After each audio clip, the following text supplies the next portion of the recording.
Hello everyone, and welcome back to another video here at the Instant Hockey channel. Today we've got a few things to discuss, including a couple of NHL contract signings, some playoff updates and playoff injury news, and we're going back to the offseason rumors, talking about the Pittsburgh Penguins and the Nashville Predators. I'll go to all that coming up right now. Hello and welcome to another video here at the Instant Hockey channel. Today we're going to start off with a few more entry-level contract signings. So there have once again been a few more contracts being handed out over the past couple of days, and some of these ones are pretty significant. So we'll get to these ones, which happened a little while ago. First was the Washington Capitals. They have signed 2018 fourth-round pick Mitchell Gibson, who is a goaltender, to a one-year entry-level contract that will have an average annual value of $868,000, and the contract begins at the start of next season. So, really good signing for the Capitals. Gibson's been putting up some pretty good numbers over the past few years, having a .217 goals against average and a .918 save percentage in 29 games last year. This year, .225 goals against average, .919 save percentage in 27 games. So he's definitely been doing really well in net over in college, and playing over in college over the past couple of years. So definitely, he's been developing for a while. I think in time he could definitely be a good backup, maybe a year or two in the minors. I think he'd definitely be a backup eventually. So a good signing for the Capitals to bring in Gibson, and I do think he does have somewhat of an NHL future. But the other two are the bigger ones, as the Devils have signed Luke Hughes to his 3-year entry-level contract that have an average annual value of $925,000. Now, Luke Hughes is the last of the three Hughes brothers. Quinn Hughes was taken in the 2018 draft, and Jack Hughes was taken in the 2020 draft. So, definitely all three of those guys are first-round picks. Luke Hughes was the 4th overall pick. In between the two brothers, Jack was the 1st overall pick, and Quinn was the 6th overall pick, if I remember correctly. So he's right in between those two, and he looks like a really talented defender. Hughes has been playing over in the college over the past couple of seasons, and he's actually been doing quite well. Had 17 goals, 39 points in 41 games last year. Really a great point total, especially for a defenseman over in college. But he blew it out of the water this year, putting up 10 goals and 48 points in 39 games. So definitely, Luke Hughes looks like an elite level defenseman. Since he signed his entry-level contract, he's actually even gone into a few NHL games.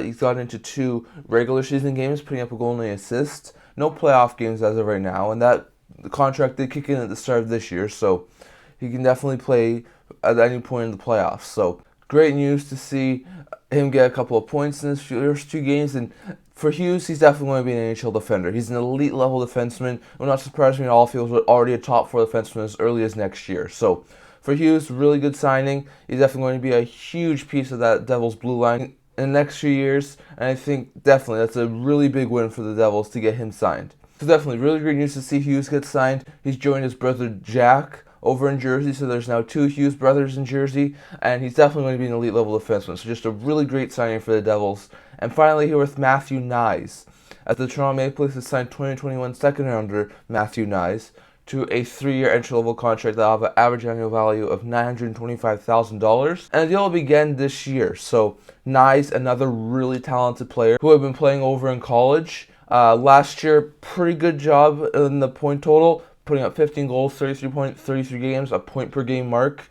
This year, really a little bit better, putting up 21 goals and 42 points in 40 games. So definitely, he's been hovering around and above that point per game mark over the past couple of seasons. He looks like a really talented forward. I think definitely starting next year, he's going to be a good top 9 forward for Toronto.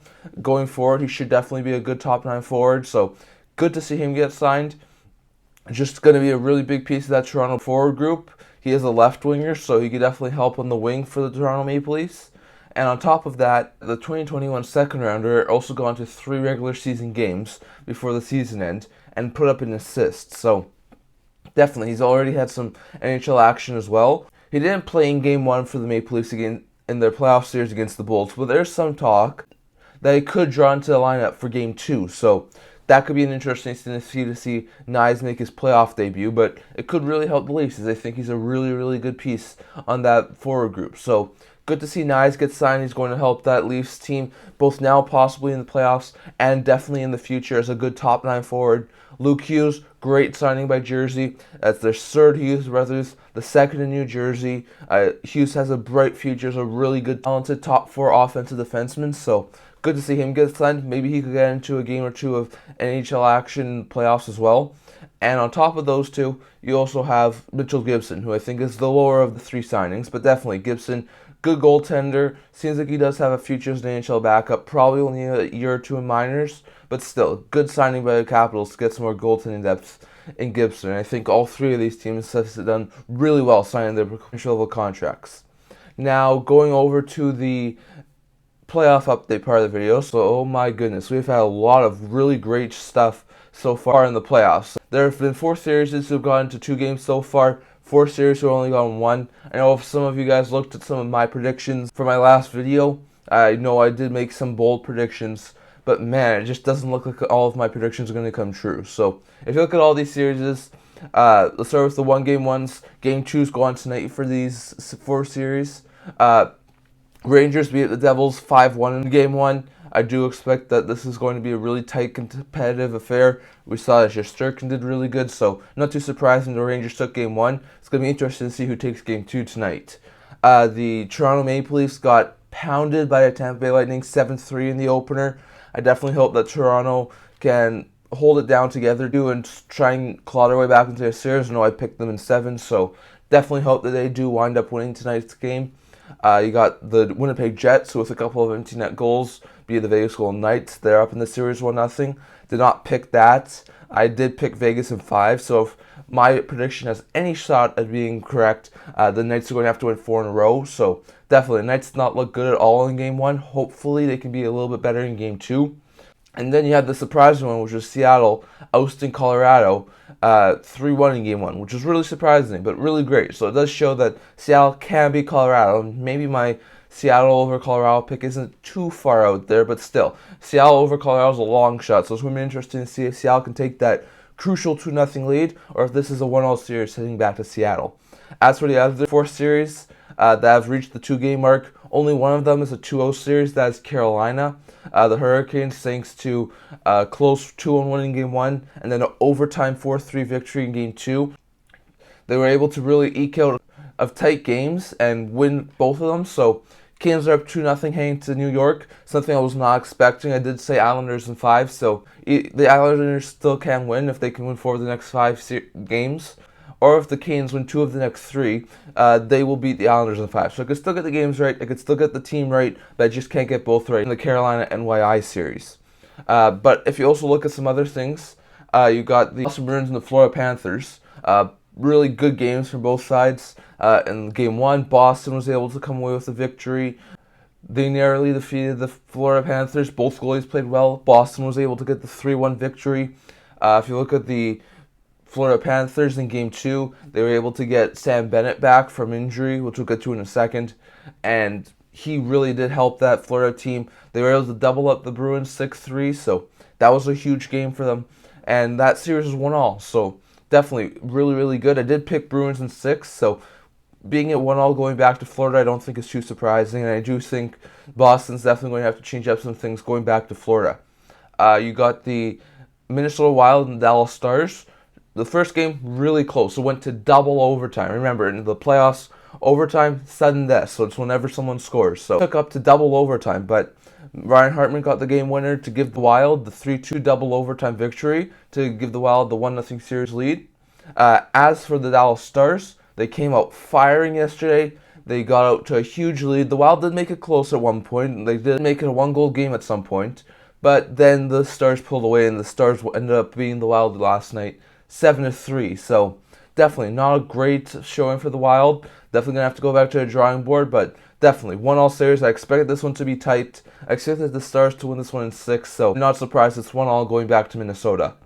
And as for the Edmonton Oilers LA Kings series, LA, really great first game. As you can see here with the clip I'm going to show you, the Kings were able to get the overtime victory thanks to the stick of Alex Iafallo. They came back from down 3-1 in that game to win it, so definitely it was a really great game for LA. Down 3-1, they were able to tie it late at 3, and then this overtime winner from Iafallo really helped the Kings take that 1-0 series lead. But you know Edmonton's going to come back. Edmonton was able to get a 2-0 lead. They did give it up, but then they got a really important third period goal from Klim Kostin, held on 1-4-2 over the LA Kings, and that series is now 1-1. So you got 1-2-0 series with the Carolina Hurricanes right now over the Islanders. The other three series, Edmonton, LA, Dallas, Minnesota, Boston, Florida, all 1-1. So definitely some really tight series so far this year. I would expect it to continue to be very tight series going forward. So you got the other four series playing their second games today. Tampa, Toronto, New Jersey, New York are. You also got Seattle, Colorado, and you got Vegas, Winnipeg. And then after those four series, tomorrow we shift the series back to the away teams for the next 2 days. You got Dallas, Minnesota, and Minnesota. You got Edmonton, LA, and Los Angeles. You got Boston, Florida, and Carolina, New York Islanders in New York. So definitely going to be interesting to see how those series play out. Definitely, I'll give you another update when I make my next video on Tuesday. So by that time, we could even have some more series be final. It's possible. Tuesday's going to be the start of the Game 5s if they're necessary. So definitely going to be interesting to see. I'll definitely keep up to date with that. Check out my videos, and I'll definitely be updating some of those playoffs over the next little while. So definitely going to be interesting to see. But next, over with the injury update part of the video. And there were a lot of injuries over the past little while, so going to check my notes here just so get them all right. But here's a list of all the players who have been cleared to play for the playoffs and could return at any point for their playoff teams. Now, Eric Gustafsson has been cleared to play by the Toronto Maple Leafs. He didn't play in Game 1 for the Maple Leafs. He was a healthy scratch, though. So after missing a week of action, he was able to get back. Good to see that. I do wonder if, with the Maple Leafs losing so badly against the Tampa Bay Lightning, does he maybe draw into the lineup for Game 2? I think that's a possibility. For the Boston Bruins, Derek Forbort, Nick Foligno, both were able to be activated off of long-term injury reserve as soon as the playoffs started. They both got into Game 1, so that's really good. Forbort's missed the past 3-4 weeks due to an injury. Foligno's been out since the trade deadline, so definitely good to see both these guys get back. Foligno's a good bottom six forward. Forbort's a really good third pair defenseman, so it was a really great boost for the Boston Bruins to get those two guys back. After missing about a month and Game 1, Sam Bennett was able to return after recovering from his injury. He got into action in Game 2, his first of the series, and he looked like he did really good. So a really big boost for the Florida Panthers to get Sam Bennett back. The New Jersey Devils, after missing a week, Michael McLeod was cleared to play, and he got back into game action in Game 1 against the Rangers. So definitely good news for him to see him go back into game action for the Devils. For the Wild, they got Marcus Johansson back. Just as the playoffs started, he was able to get right back into game action in Game 1. Oscar Sundqvist, who had missed a couple of weeks and did miss Game 1, was able to be activated and gone to game action in Game 2. So, Wild getting Sundqvist, getting Johansson back, really great to see Johansson and Sundqvist get back for the Wild, and they should definitely be improvements on the Wild's team.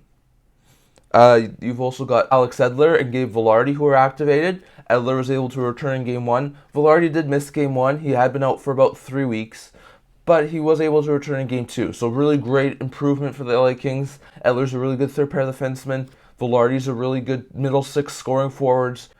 Even helped score in yesterday's game against the Oilers. So definitely those were two really good activations for the LA Kings to get back.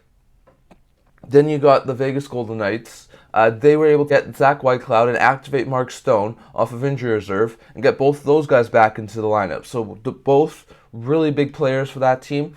Stone's an extremely talented top six forward. Whitecloud's a really good bottom pairing defenseman. They didn't really help the Knights win Game 1, but I expect them to be huge factors if they were to get a statement win here today and tie that series up. So definitely getting Stone and Whitecloud back was a huge boost to the Vegas Golden Knights.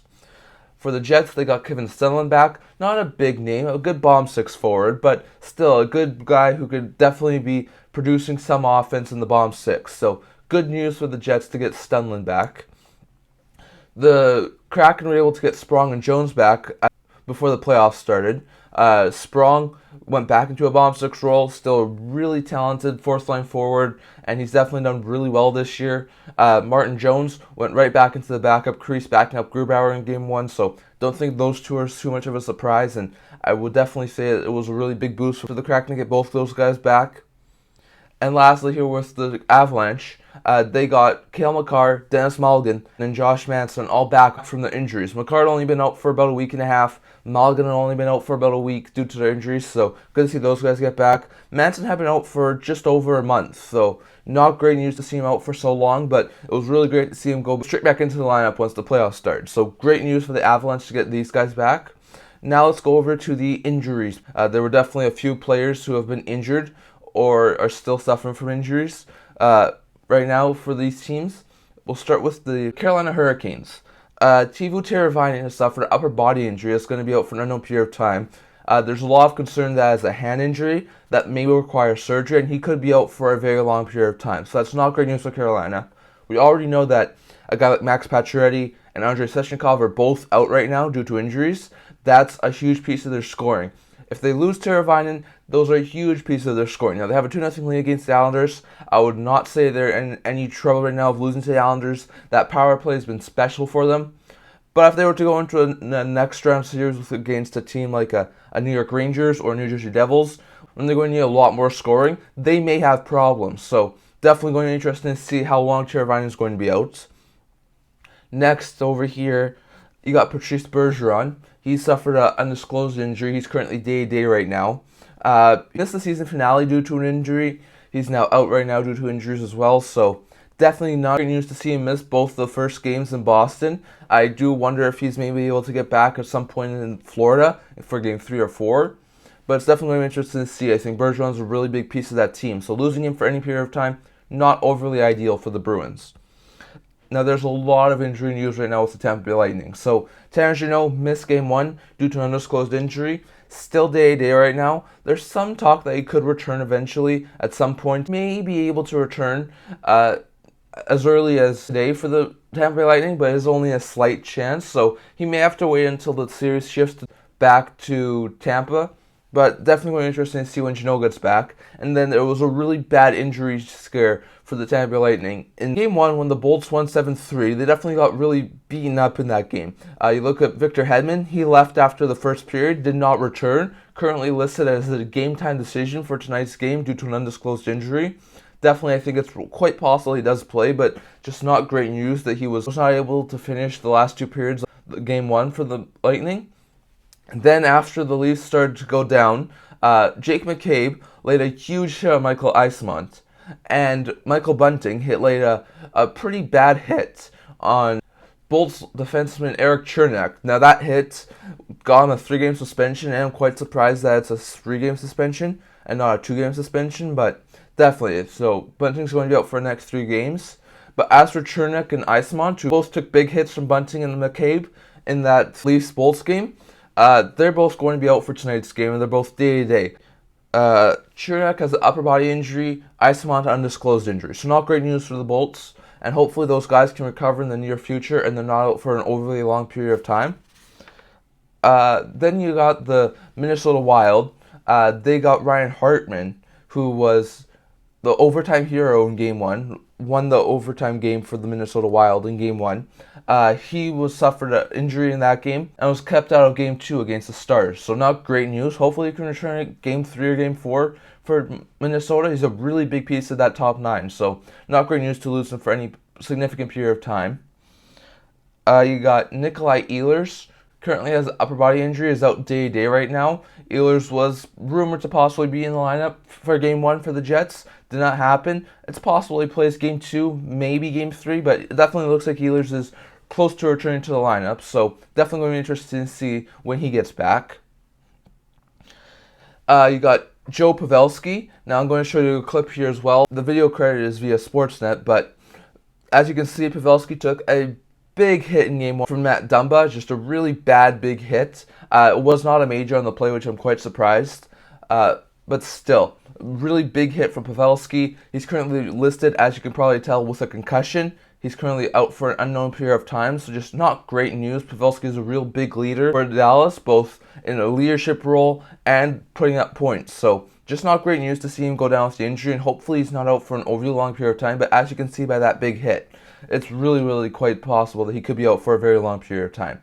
And lastly here with the Colorado Avalanche, even though they got a lot of players back in the lineup, they also got a lot of players out, as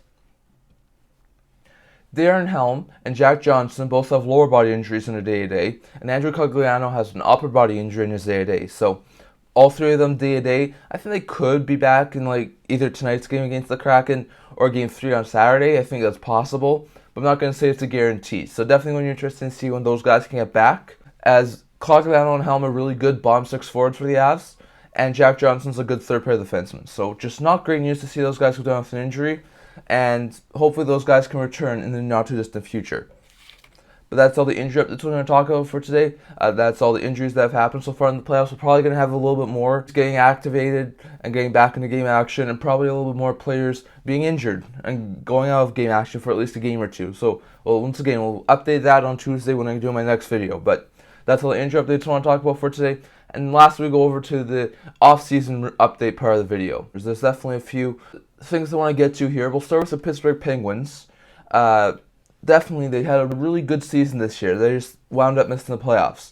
Their fate was theirs to lose, playing the last two games against the Blue Jackets and the Hawks, and they wound up losing both of them, going 0-1-1. And losing both of those games allowed the New York Islanders to take that last wildcard spot, and they did. So, just really bad news for the Penguins to lose and have that 16-game playoff streak snapped. So it was just really bad news for them. They had been able to get into the playoffs since 2006. So definitely a long streak that was going to be broken sometime, just happened to be this year. So for the Penguins, they were a decent team, ranked in the middle. They wound up being 16th in the goal scoring department. Not too surprising, middle of the pack. They were 18th in the goals against department. They were 13th in the power play. They were 16th in the penalty kills. So they were definitely a team who had a lot of their stats around the middle of the league. They weren't an extremely bad team. They also weren't an extremely talented team this year. So what could they do in the offseason to improve and become, instead of just a mediocre team, one of the better teams again? Well, if you look at the net, I think that's the biggest question that they have here. You got Tristan Jarry, who's a pending unrestricted free agent, probably going to be leaving. He's definitely had his fair share of injury troubles over the past few years, and it wouldn't surprise me if the Penguins try and go in a new direction, trying to give themselves a new starting goaltender. Casey DeSmith has actually done quite well this year as like the backup, so I definitely say that they probably keep him. He's definitely done really well. But for Jarry, I definitely think that it's most likely that his time in Pittsburgh's done. At that point, it then becomes where do they try and go to fill in the starter role. There's definitely a couple of goalies out there who could definitely technically be starters. Probably not ones you'd really want to be starters, more tandem goalies, but you got a guy like Semyon Varlamov from the Islanders, Cam Talbot from the Senators. You even got a guy like Frederik Andersen from Carolina. So there's definitely a couple of options here for the Penguins in free agency. It would not surprise me, though, if they went out and tried and acquire a goalie via trade. There's some talk out there that a guy like John Gibson could maybe be a good fit in Pittsburgh. I think that's possible. 4 years left on his contract, a bit more of a veteran goalie, but a really talented goalie nonetheless. So definitely be interesting to see if he could go there. If they're available, I would definitely think that Pittsburgh has some interest in a guy like a Carter Hart or a Thatcher Demko. Both those guys are really good young goalies. Maybe even they try and pry a guy like a Ukko-Pekka Luukkonen from Buffalo. I think that's a possibility as well. So definitely, it seems like the Penguins are going to need a new starting goaltender this year, and it would not surprise me at all if they went either via free agency or trade and tried to improve that starting position with Jarry most likely gone. If you look at their defensive end, pretty good defensive end, but I do expect some changes to be made. Marcus Pettersson, who was definitely a guy rumored to be moved around the deadline, I think would definitely be moved before the next season starts, either by the draft or maybe free agency. Pettersson's definitely done some really good things, but I think he's just a little bit too expensive as a top four defenseman. I think he has either 1 or 2 years left after this year at $4 million, so he could definitely be a guy who's possibly a trade chip. I would also think that it's possible that the Penguins try and move on from Jeff Petrie. Petrie has 2 years left on his deal, still has a no movement clause, so they have to have his consent so they can move him. But it does make some sense. They could definitely use some more cap space for that team. So if they can maybe move Petrie, maybe retain a tiny bit of salary, and move him to another team who could use him for the next couple of years, I think that's definitely a possibility. But definitely, if they move Pettersson and Petrie, they're going to be a little bit more weaker. They still have a guy like Joseph and Ruda They still have a couple of other good guys, even like a Chris Letang. But I think they would still need a couple top four defensemen. So if they were to move a guy like Petrie, they were to move a guy like Pettersson, either via free agency or trade, I could see him go after a couple of top four defensemen, especially a top right shot defenseman. So it would not surprise me at all if the Penguins try and move Pettersson and Petrie and then bring in a couple of top four defensemen to try and rework that blue line. They still have a couple of good defensemen. Like, they have a couple of good defensemen like Ruel, Friedman. It would not surprise me at all either if they try and give Owen Pickering a shot at the NHL next year. Pickering's definitely looked really good over in juniors, so I think it's definitely possible he stays in juniors for another year. But if the Penguins feel he's ready, maybe he goes and plays with Pittsburgh this year. So I think it's possible. But definitely, I think changes are coming to that blue line. Pettersson, maybe Petrie are gone.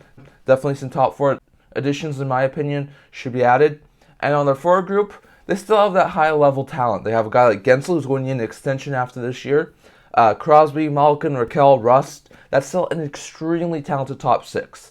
Now, the other problems I think they're going to have is, I think they're going to try and move on from Jeff Carter this year. Didn't really do well as a third-line center last year. Wound up finishing the season as a fourth-line center. 1 year left. Really good veteran, but probably doesn't fit in with Pittsburgh anymore. So, definitely think that his time in Pittsburgh's come to an end. Jason Zucker, who's a pending unrestricted free agent, I think will try and test his luck on the open market. He's definitely had a really productive year this year. I could see a team paying him $4 or $5 million on an AAV. So even though that's a little bit of a bump down in cap, I definitely think there's a team out there who could pay him that much, and I don't think Pittsburgh will be willing to. So in my opinion, I think Zucker's going to be likely gone. So in my opinion, their focus should be trying to improve that middle six. They have a couple of young guys like a Paling and O'Connor. I do wonder if they maybe give a guy like Samuel Poulin, who was a former first-round pick, some opportunity as a bottom six forward this year.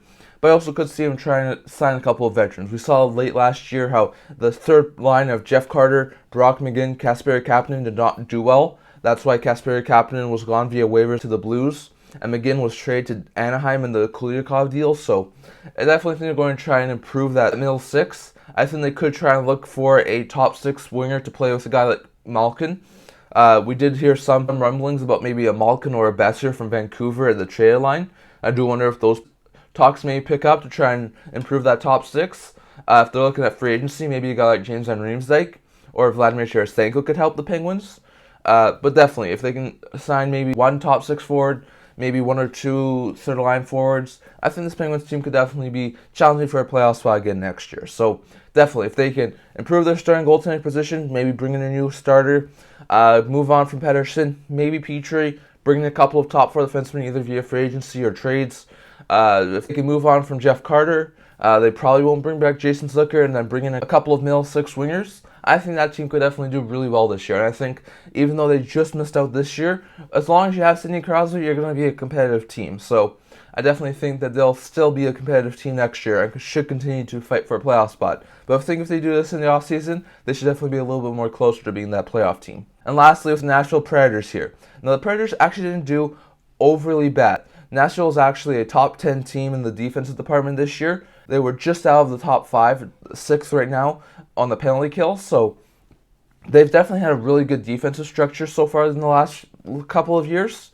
But their offense has not done well, as their power play percentage and their goal scoring were both slowest in the league. So I think there's definitely some room for improvement, especially on the offensive side of the puck. So what could they do? Well, in net, they recently just signed Kevin Lankin into an extension. I would say that he probably remains the backup. I know there was some talk that UC Saros would possibly be moved at the deadline. I just don't see that. Saros is the backbone of that team, so unless they're embracing a full rebuild, I say there's no reason at all why they should be moving Saros. So, in my opinion, Saros is most likely going to stay as the starter for Nashville. So, in my opinion, you keep the Saros-Lankin tandem next year, and you continue to have Askarov play in the minors for maybe 1 or 2 more seasons, and then he can play as either a backup or maybe a new starter. He's the goalie of the future, so at some point he's going to get some NHL action. It's just a matter of when. But I think to start next year, they'll most likely still have Saros and Lankinen. If you look at their defensive end, they still have a really good defensive end. I would say probably Yossi, McDonough stay. So does Alex Carrier, Lazon. So I'll say all of those guys stay. But I do wonder if they maybe try and explore trades for Tyson Barrie and Dante Fabro. Barry's going to be entering the following year of his deal. He's a really talented offensive defenseman. If the Preds are going towards somewhat of a retool and trying to improve this team a little bit more, I do wonder if they consider maybe trading Barrie, who could definitely bring them in a nice package in return. And there was a lot of talk towards the deadline about Fabro being dealt. He signed a 1-year extension. I do wonder if that maybe tries to help him facilitate a deal to a new team. So I do wonder if maybe Fabro or Barrie are moved. And I think if one of them are moved, maybe the Preds go out and try and acquire another top 4 defenseman, maybe more defensive defenseman, someone like Matthias Ekholm, who they dealt at the deadline. But I definitely think that the Preds are probably going to make a few changes, maybe not a lot, but a few changes on the blue line. And I think definitely Fabro and or Barrie could definitely be moved. And I definitely think they could probably try and bring in maybe one top 4 defenseman and one top 6 defenseman in the offseason. As for the forward group, that's the place where I think they need the most work. Now, the young guys showed towards the stretch how they kept them in the playoffs, that they're ready to play. You got guys like Luke Evangelista, Thomas Novak, Philip Tomasino, and Cody Glass, who all seem to be ready for top 9 roles in the Nashville Predators organization. Now, given how well they played this year, towards the end of this thing, I would not be surprised if all 4 of those guys were able to be top 9 forwards this year. But it would not surprise me at all if the Preds went out and tried to get some help. I would not be surprised if they tried to move on from the Ryan Johansson deal. That deal has just not looked good over the past little while. Even Johansson having a really good season last year, that still really didn't equivalent to a $8 million cap hit. So there's a couple of options they could go. I think Johansson is definitely a buyout option for this year. If the Preds do buy him out, it will only give them a $2.6 million cap hit. So they will be able to save about $5 million in the cap. Instead, they have an extra $2.6 million on their cap for 2 seasons. So definitely, it would give them a ton more cap flexibility. But I also think it's possible that they maybe retain some salary and try and move Johansson via trade as well. So it's definitely interesting to see, but I think Johansson is possibly going to be moved. I think he's the most likely candidate. I think they're probably going to keep guys like Duchesne, Forsberg, Sissons in that group. 3 guys who are really, really good, talented forwards there. They still have a couple of good fourth-line forwards like a Cole Smith. I do wonder if maybe Yakov Trenin is traded as well. So I think it's definitely going to be interesting to see. But I definitely think that they could also probably try and bring in like a top 6 forward and maybe 1 or 2 top 9 forwards as well to try and round out this team. So in my opinion, they probably run with the same tandem next year in net. They probably try and bring in a top 4 defenseman and maybe move on to Fabro or Barrie. And then they try and improve that forward group. Give the young guys those chances like Luke Evangelista, Novak, Glass, Tomasino. Give all 4 of those guys an opportunity at the NHL level.